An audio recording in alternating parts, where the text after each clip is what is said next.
राधे राधे दोस्तों आशा माई की दूज की कई वीडियो मैंने डाल चुकी हूँ। आप लोग बहुत पसंद करते हैं, आपका बहुत बहुत धन्यवाद। तो आज मैं आशा माई की दूज की कथा की वीडियो बना रही हूँ। ये पर्व बैसाख मास के कृष्ण पक्ष में दूज को मनाया जाता है। इस पर्व का प्रयोजन गृह स्वामिनी द्वारा घर की समृद्धि तथा पुत्रों की आयु संपन्नता की कामना करना है। इसकी विधि की वीडियो मैं डाल चुकी हूँ। शायद उस वीडियो में मैंने ये नहीं बताया कि ये जो व्रत है आशा माई के दूज, यदि घर में किसी पुत्र का विवाह हुआ है या पुत्र का जन्म हुआ है, खास में जब घर में होता है, जिसके घर में भी हुआ हो उनके घर में जब आशा माई दूज आती है तब 5 किलो आटे के पुए बनते हैं और जो मटकी में भरे जाते हैं। वैसे तो 1 किलो सवा सेर आटे के पुए बनाकर हम भरते हैं, लेकिन कोई शादी होती है या घर में बेटा होता है तब इसकी संख्या बढ़ जाती है। और जो स्त्रियां पुत्र कामना की करके व्रत रख रही हैं, कच्चा वाला सामान चढ़ा रही हैं, उनको भी यदि उनकी कामना हो जाती है पूरी तो उनको भी 5.25 किलो से ही चालू करना चाहिए। उस बार पहली बार 5.25 किलो आटे के पुए बनाकर भरने हैं। फिर वो अपने रिश्तेदारों में बांट भी दी जाती है। नहीं कि आप ही को सारे खाने आप अपने बहन बेटी के यहाँ भेज कर सकते हैं। इसी तरह जैसे मैंने आपको बताई कि वीडियो में बताया है कि कैसे कैसे पूजा करना है, उसी तरह से पूजा करनी है। अब हम आपको सुनाते हैं कथा। ये कथा भी किसी घर में कही जाती है, किसी के यहाँ पीपल के पेड़ के नीचे कही जाती, जैसे आपके घर में होता हो आप वैसा कर लें। एक राजा थे, उनके 2 पुत्र थे। वे दोनों स्वभाव से अत्यधिक उदंड थे, जिनकी प्रायः शिकायतें आया करती थीं। राज्य की प्रज्ञा के साथ राजा भी उनकी उदंडता से बहुत दुखी थे। एक दिन मजबूर होकर राजा ने राजाज्ञा द्वारा उन दोनों को राज्य की सीमाओं से निष्कासित कर दिया। इस प्रत्याशित निर्णय से दुखी होकर दोनों पुत्र राज्य की सीमाओं से बाहर स्थित जंगल में चले गए। कई दिन भोजन आदि न मिलने के कारण वे दोनों बहुत निर्बल व दीन हो गए। एक पीपल के पेड़ के नीचे एक वृद्ध स्त्री बहुत ही दीन व दयनीय स्थिति में बैठी थी, जिसके ऊपर मक्खियां भिन भिना रही थीं। लोग वहां पर आकर पीपल की पूजा आदि करने आकर कुछ चढ़ाते थे, परंतु उस बूढ़ी स्त्री की ओर किसी का ध्यान नहीं जाता था।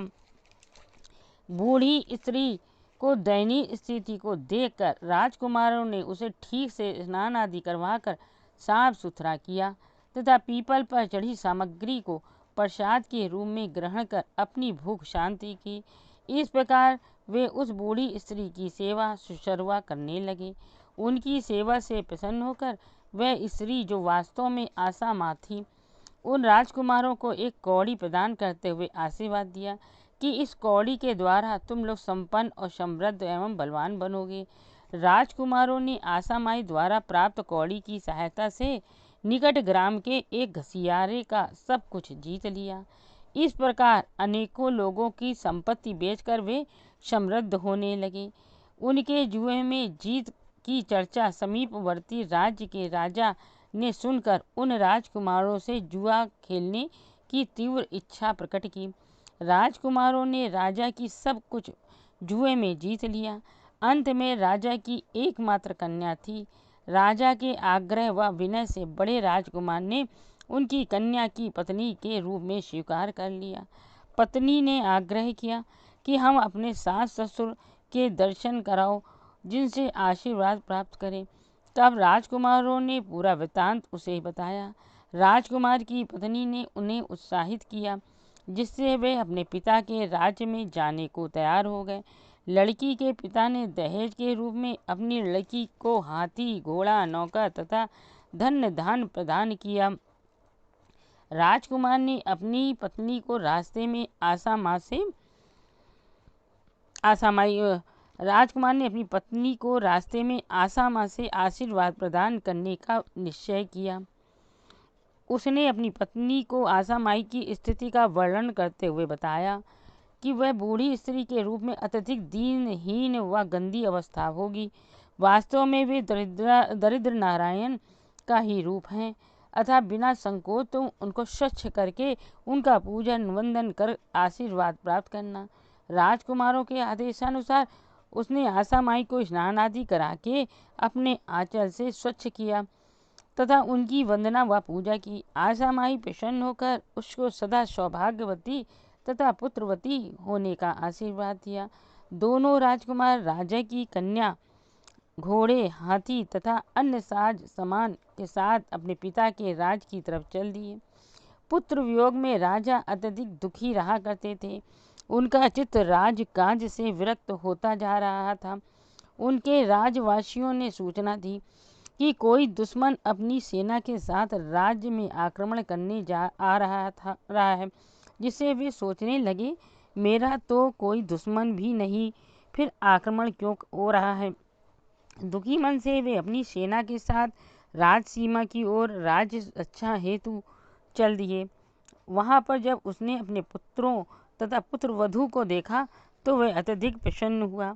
उसे ससम्मान महल में लाकर बड़े राजकुमार का राज्याभिषेक कर उसे राजा घोषित किया तथा स्वयं वन में जाकर ईश्वर प्राप्ति का मार्ग अर्थात संन्यास ग्रहण कर लिया।